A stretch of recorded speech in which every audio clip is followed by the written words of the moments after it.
Today I'm going to show you 3 things, 2 exercises and 1 stretch for low back pain.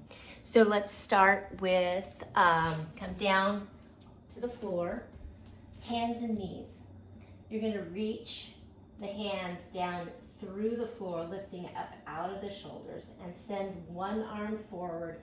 And from the shoulder blade, you're reaching through the arm out through the fingertips.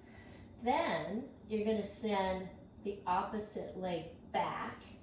The core is stable and tight. And then you lift the toes up off the floor, reaching equally as far through the back leg out through the heel. So reaching forward through the front arm, back through the back leg, and down into the floor. Hold for 10 seconds. Core is tight, and then back to the starting position, and then you start the other side.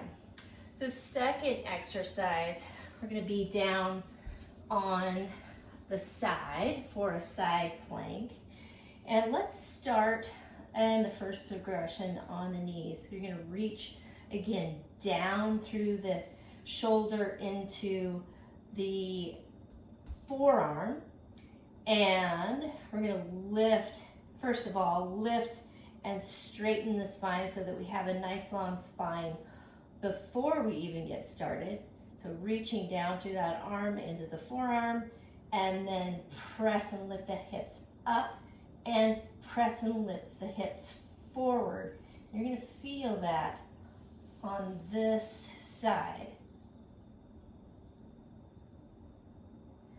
And you're going to hold for 10 seconds and then down.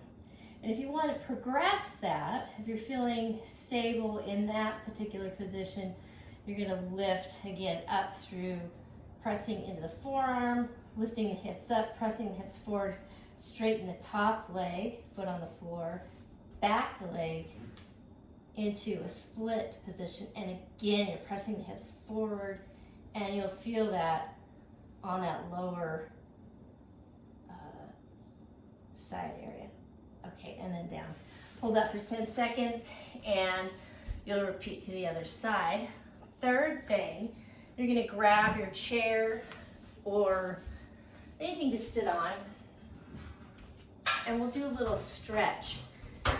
This time, just to relieve the air, this whole area back here through upper back, down into the hips. We're going to cross one leg over the other, flex the foot, sit up nice and tall. So spine is nice and straight. You'll see that it's nice and straight. So if you've got a nice straight spine and that feels okay, you're getting a stretch here, you can just stay here, and you might pitch forward ever so slightly and get a deeper stretch. So there you go. Enjoy.